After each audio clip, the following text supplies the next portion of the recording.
जी, अस्सलाम वालेकुम। Welcome to Pakistan Stocknetic. उम्मीद है कि आप तमाम दोस्त खैरियत से होंगे और आज का दिन भी ट्रेडिंग के हवाले से अच्छा गुज़रा होगा। ये सर हमारा कॉन्टैक्ट नंबर है। अगर आप हमारे साथ काम करना चाहते हैं, हमारी कोई सर्विस लेना चाहते हैं, हमारी वैसे 2 सर्विसेज़ हैं, एक एनहांस और एक बेसिक सर्विस। एनहांस के हवाले से ये है कि अब उसमें 2 हमारे पास जगह खाली थी, वो फ़िल हो गई हैं। आप माज़रत ख़्वाह हूँ आपसे लेकिन उन दोस्तों से नहीं कि जिन्होंने हमसे राब्ता किया और हमने उनको कन्फ़र्म कर दिया हुआ है, गो कि हमने उनसे फ़ीस नहीं ली। माफ़ कीजिएगा। वो इस मैसेज को ना लें उनकी जो सीट है वो कन्फ़र्म है। हाँ, बाकी नए दोस्तों से माज़रत, फिर जब इंशाल्लाह जो है वो दिसंबर के महीने में हम अनाउंस करेंगे तो फिर आप आ जाइएगा हमारे पास। अलबत्ता बेसिक सर्विस की फ़ीस जो है वो हमारी 2000 है, उसमें जो दोस्त अहबाब आना चाहें वो बिस्मिल्लाह आ सकते हैं। अब चलते हैं, ये थी हमारी थोड़ी-सी अपनी मशहूरी, अब मार्केट की बात करते हैं। आज माशाल्लाह से मार्केट ने 62 पॉइंट की जो मुस्बत क्लोजिंग दी है, ये बहुत गैर मुतवक्को है। अगर हम अपने ज़मीनी हक़ाइक़ का जायज़ा लें और गुज़िश्ता 24 घंटे जो हैं, उनका बागौर देखें, तो हमें मुझे कम से कम ज़ाहिरी तौर पर कुछ ऐसी मूव नज़र नहीं आती, पाकिस्तान के की सरज़मीन पर कि जिसकी बुनियाद पर मैं ये कह सकूँ कि कल जो मार्केट का डाउनफॉल था और आज जो मार्केट्स के ये 62 पॉइंट पड़े हैं, ये किस वजह से पड़े हैं?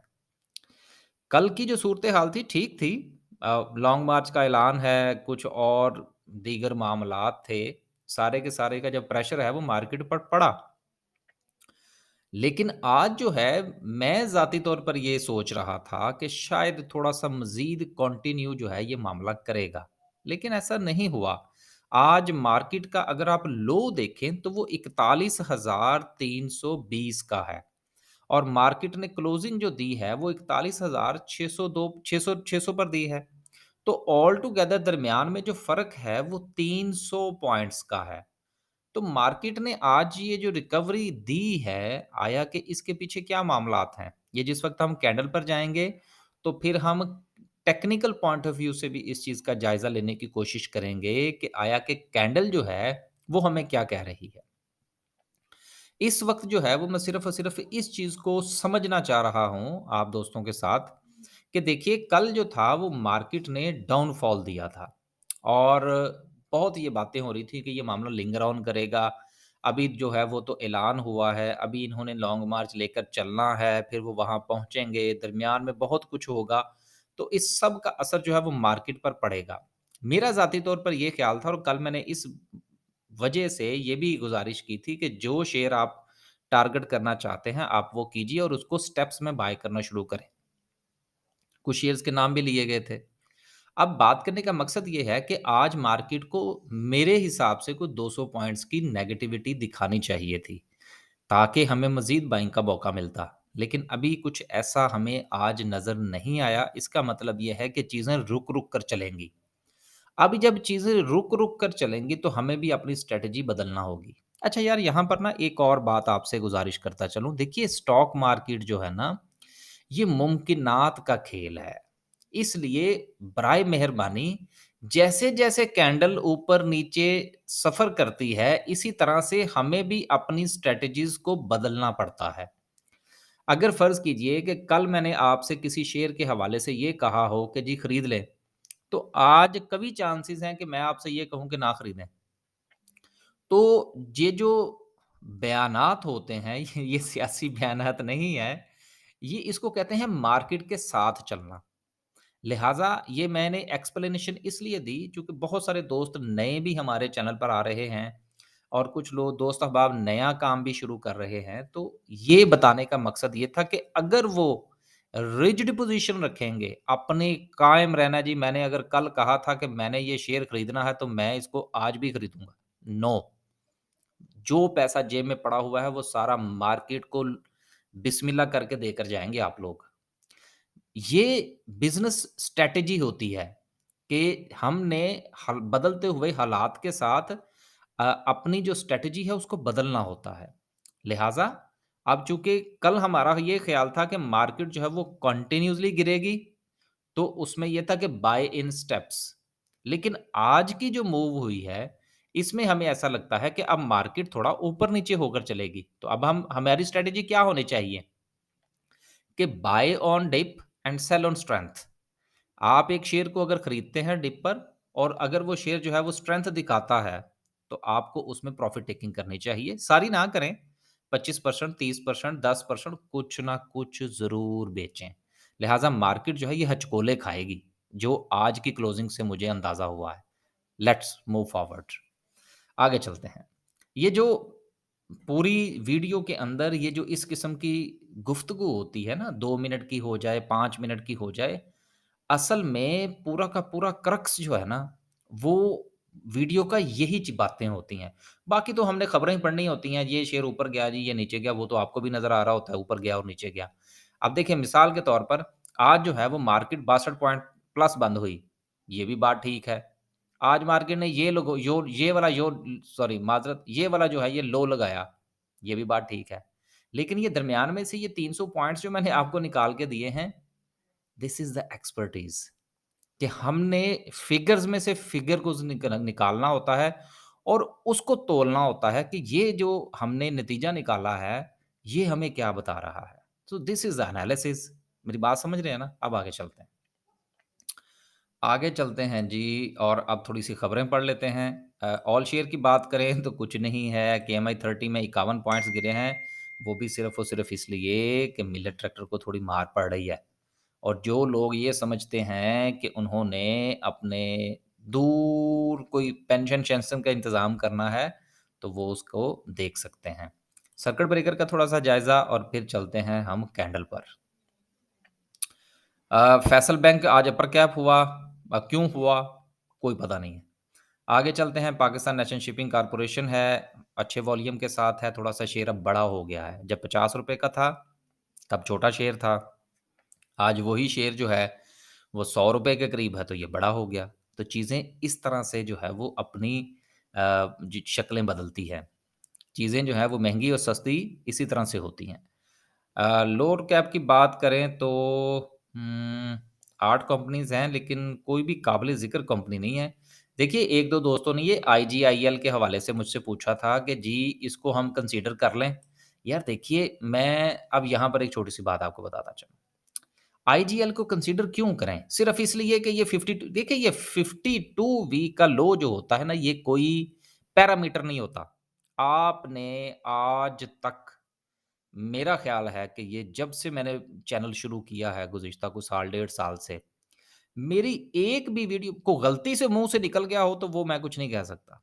लेकिन आज तक मैंने किसी को कोई शेयर सिर्फ़ महज़ इसलिए रिकमेंड नहीं किया कि ये 52 वीक के लो पे आ गया। ओ भाई 52 वीक के लो पे आ गया है, तो वो चलो वो तो बात ठीक है। लेकिन ये देखना है कि वो 52 वीक के लो पे आया क्यों? क्या 52 वीक के लो पर किसी शेयर का आना ये पैरामीटर है कि हम उसमें बाइंग शुरू कर दें? अब देखिए, यहाँ पर अब एक और बात अभी-अभी मेरे ज़हन में आई है। देखिए, एक चीज़ जो है वो 52 वीक के लो पर अब मिल रही है, फाइन। हमने उसमें देखना क्या है? हमने उसमें जाके उसका टेक्निकल और फंडामेंटल एनालिसिस करना और उसको देखना है कि ये 52 वीक के लो पे अगर आई है, तो क्या ये मार्केट के प्रेशर की वजह से आई है? क्या मार्केट का प्रेशर था इसके ऊपर या इसका इंडिविजुअल इसने कोई कारनामा सरअंजाम दिया है? Point to be noted. अगर तो चूँकि इसका कोई भी शेयर हो, अब ये तो मैंने आईजीएल को ले लिया ना, कोई भी शेयर हो, वो जिस सेक्टर का शेयर है, उस सेक्टर को भी ज़रूर देखें। अगर तो वो पूरे सेक्टर के साथ नीचे आया है, तो फिर तो कोई बात नहीं है। सारे सबको मार पड़ रही है, तो इसको भी मार पड़ रही है। लेकिन अगर दूसरों की निस्बत ये बहुत तेज़ी से नीचे गया है, तो फिर इसके फंडामेंटल्स ज़रूर चेक करें। यकीनन उसमें कोई ना कोई फ़ॉल्ट आपको नज़र आएगा। तो लिहाज़ा 52 वीक के लो पर किसी शेयर का आ जाना और उसमें बाइंग का करना ये कोई पैरामीटर मेरे नज़दीक तो नहीं है। अब चलते हैं आगे। आगे चलते हैं जी और डायरेक्ट करते हैं आज की कैंडल की बात। आज की कैंडल कम से कम मुझे तो बड़ी अच्छी लग रही है।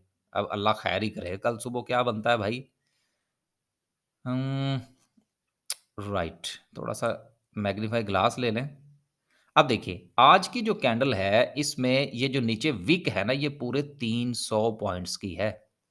तो मार्केट को आज जो डाउनफॉल था मार्केट का, जो कल की कंटिन्यूटी भी बन सकता था, वो बना। अब ये हम ये नहीं यहाँ पर ये नहीं कह सकते कि जी वो डाउनफॉल तो कंटिन्यू किया ही नहीं है, किया है। लेकिन उसके बाद मार्केट में जो एतमाद बहाल हुआ है इन्वेस्टर का, उसके पीछे कुछ मुहर्रकात कार फरमा हैं और सच्ची बात ये है कि अभी फ़िलहाल ठीक है, उड़ती-उड़ती वो क्या कहते हैं, उड़ते-उड़ते 2-3 तीर हमने बगल में लेने की कोशिश की है, शेयर्स के हवाले से नहीं, खबरों के हवाले से बात कर रहा हूँ। कुछ चीज़ें कान में पड़ी हैं, लेकिन चूँकि अभी वो मैं खुद मुतमिन नहीं हूँ उन बातों से, तो मैं फिर वीडियो में भी उनका ज़िक्र नहीं कर सकता। आगे चलते हैं। तो ये जो एतमाद बहाल हुआ है और यहाँ पर आज जो है वो मार्केट ने आपको थोड़ा-सा अपवर्ड मूव दिखाई है, ये एक अच्छा साइन है। अब ये साइन जो है ये आपको क्या बता रहा है? अगर आज आपने कुछ शेयर्स खरीदे हैं नीचे और यकीनन उसमें तो उनमें अगर सब में तो नहीं, लेकिन अगर उनमें कुछ थोड़ी-सी बेहतरी हुई है और कल भी यकीनन अगर ये मार्केट जो है वो यहाँ से मज़ीद ऊपर जाती है, तो आपको उसमें प्रॉफ़िट टेकिंग करनी चाहिए।